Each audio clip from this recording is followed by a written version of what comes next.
The Romance of a Busy Broker by O. Henry is the story about a busy New York broker and his romance with his secretary Miss Leslie. Watch the video till the end to find an answer to Miss Leslie's confusion and to discover a surprise ending. The Romance of a Busy Broker O Henry द्वारा लिखी गई कहानी है जो New York के एक व्यस्त दलाल और उसकी सचिव मिस लेस्ली के साथ उसके रोमांस के बारे में बताती है। मिस लेस्ली की उलझन का जवाब खोजने के लिए और एक आश्चर्यजनक अंत जानने के लिए वीडियो को अंत तक देखिए। The story the romance of a busy broker is written by O Henry whose real name is William Sydney Porter. O Henry का असली नाम विलियम सिडनी पोर्टर है।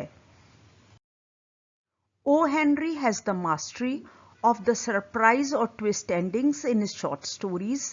A twist ending is a sudden and unexpected turn of events in a story's conclusion.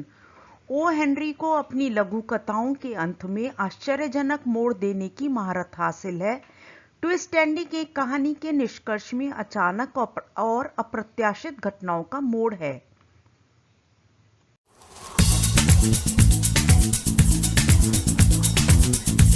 Hi, I'm Saloni and welcome to Learn English. Mr. Maxwell is a busy New York broker and Mr. Pitcher is a personal clerk in Maxwell's office. Mr. Maxwell New York के एक व्यस्त broker हैं और mister picture Maxwell के कार्यालय में एक निजी क्लर्क हैं। One day Pitcher is surprised to see Henry Maxwell in the office because he knows that Mr. Maxwell had married Miss Leslie the previous evening and he is not expecting him to come to the office the next day. एक दिन picture Henry Maxwell को कार्यालय में देखकर आश्चर्यचकित हो जाते हैं क्योंकि वह जानते हैं कि मिस्टर मैक्सवेल ने पिछली शाम मिस लेस्ली से शादी की थी और वह अगले दिन उनके कार्यालय आने की उम्मीद नहीं कर रहे हैं। Miss Leslie has been Maxwell's secretary for a year. She is very beautiful and very different from most other secretaries. Her hair always looks plain and simple. She does not wear chains or jewels. Her dress is always grey and plain, but it fits her very well. On her small black hat is the golden green wing of a bird. Miss Leslie एक साल से Maxwell की सचिव हैं। वे बहुत खूबसूरत हैं और अन्य सचिवों से बहुत अलग हैं। उनके बाल हमेशा सिंपल लगते हैं। वह जंजीर या गहने नहीं पहनती हैं। उनकी ड्रेस हमेशा ग्रे और प्लेन होती है, लेकिन यह उन पर बहुत अच्छी लगती है। उनकी छोटी काली टोपी पर एक पक्षी का सुनहरा पंख है। Miss Leslie on the morning next to her wedding day seems to shine softly. Her eyes are dreaming and are bright. Her face is warmly colored and her expression is full of happiness. अपनी शादी के दिन की अगली सुबह miss Leslie का चेहरा चमक रहा है। उनकी आंखें सपने देख रही हैं और उज्जवल हैं। उनका चेहरा गुलाबी है और उसकी अभिव्यक्ति खुशी से भरी है। Pitcher feels that Miss Leslie's behavior is different in the morning, as instead of going straight to the room where she works, she waits in the common room. Moreover, she seems not to know what to do. Pitcher को लगता है कि miss Leslie का व्यवहार आज अलग है क्योंकि वह सीधे उस कमरे में जाने के बजाय जहां वह काम करती हैं, वह कॉमन रूम में इंतजार करती हैं। इसके अलावा ऐसा लगता है कि उन्हें नहीं पता है कि क्या करना है। When Miss Leslie goes over to Maxwell's table, she realizes that the man sitting on the table is no longer a man but a machine, a busy New York broker whose world of finance has place only for stocks and bonds, loans, shares and securities.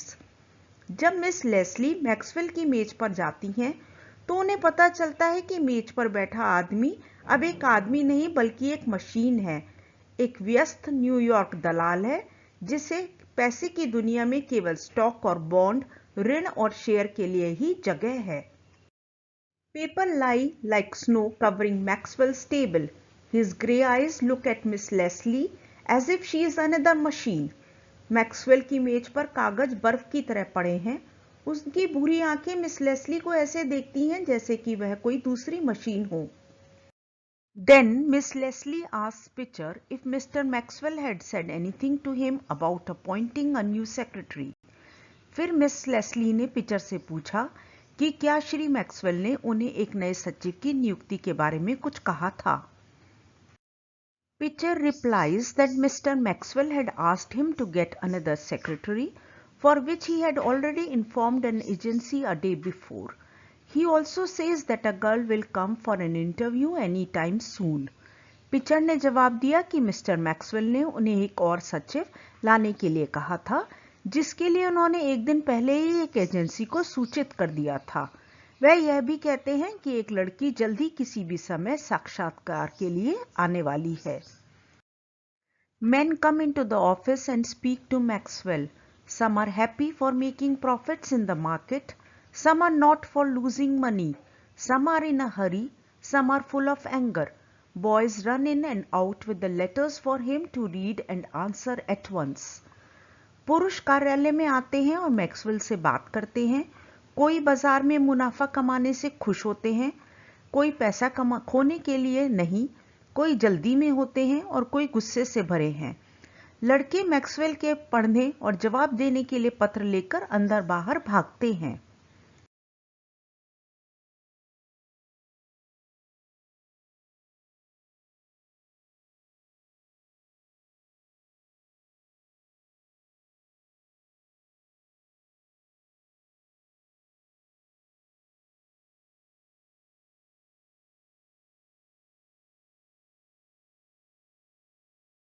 Maxwell is very busy.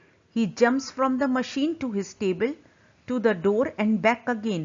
As the rush of business grows wilder and faster, Maxwell works like some fine strong machine. Maxwell बहुत व्यस्त हैं. वह machine से अपनी मेज पर कूदते हैं, दरवाजे पर और फिर वापस आते हैं. जैसे जैसे व्यापार की भीड़ तेज और तेज होती जाती है, मैक्सवेल एक मजबूत मशीन की तरह काम करते हैं.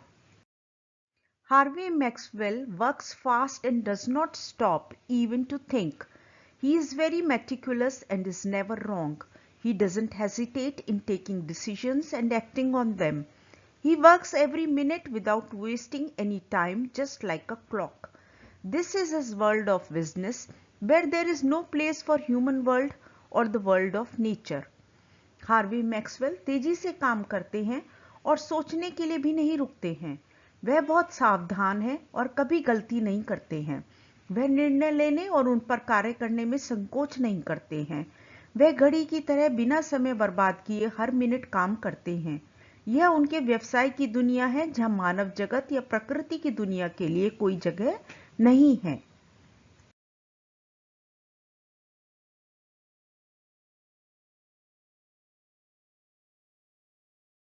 When it gets a little quieter around the dinner hour, a wandering, sweet, soft smell of flowers comes to him from an open window. The smell makes the world of business grow smaller for him as he realizes that this smell of flowers belongs to Miss Leslie. जब रात के खाने के समय व्यापार थोड़ा शांत हो जाता है, तो एक खुली खिड़की से फूलों की एक भटकती कोमल मीठी महक उनके पास आती है.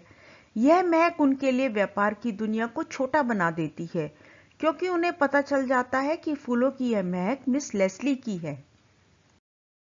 Harvey Maxwell immediately goes to Miss Leslie's room and leans one elbow on her desk and proposes her for marriage. Harvey Maxwell तुरंत मिस लेस्ली के कमरे में जाते हैं और उनकी एक कोहनी मेज पर झुका देते हैं और वे मिस लेस्ली के लिए शादी का प्रस्ताव रखते हैं.